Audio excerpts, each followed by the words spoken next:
وقتی میگم بزرگترین پارک آبی ایران دقیقاً منظورمون همینجاست. تازه خبر نداری که سالن آقایون و خانوما جابجا شده و خانوما میتونن بیان از کلی سرسره جدید استفاده کنن. اگه دنبال خوشگذرونی و هیجان توی فصل گرما هستی، انتخاب اولت باید آب‌بازی باشه. سرسره های منتیس و وندیگو برای قسمت بانوان جدیده و حتما باید بیاین تجربهشون کنین. آقایون هم میتونن سرسره هایی مثل تورنادو و جت موج رو دوباره تجربه کنن. اینجا کلی آیتم هیجان انگیز دیگه هم داره که مطمئنم خیلی بهت خوش میگذره. برای کسایی که آب درمانی دوست دارن، موج‌های آبی بزرگترین جکوزی و مرکز اسپای ایران رو داره که شامل انواع ماساژها، سونا خشک، سونا بخار، تونل آب سرد میشه که توی هر دو تا سالن آقایون و بانوان موجوده و میتونین استفاده کنید. مامان باباها با خیال راحت با کوچولوهاتون بیان خوش بگذرونین، چون اینجا فضای اختصاصی بازی کودکان رو با نجات غریق مخصوص کودکان رو هم دارن. این ویدیو رو بفرست واسه کسی که دوست داری باهاش بیای اینجا.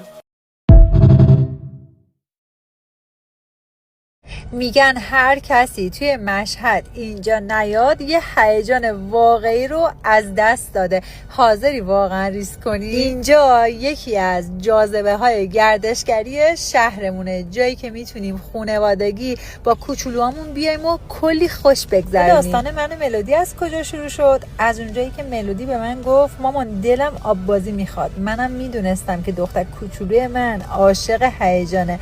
کجا ببرمش بهتر از موج‌های آبی که کلی بازی و سرگرمی داره واسه کوچولوها و بزرگترا و فوق‌العاده هم تمیزه. بهتون پیشنهاد میکنم اگه نرفتین حتما یه بار امتحان کنین.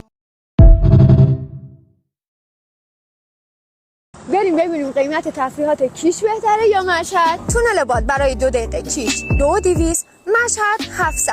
تلکابین کیش 400، مشهد 300. کارتینگ کیش 230، مشهد 300. پارک برفی کیش 800، مشهد 500. قایق کیش 1,000,000، مشهد 300. موزه مادام میرور کیش 350، شهر شکلاتی مشهد 350. پیج منو داشته باش، به کارت میاد و به هم بگو کیش میری یا مشهد.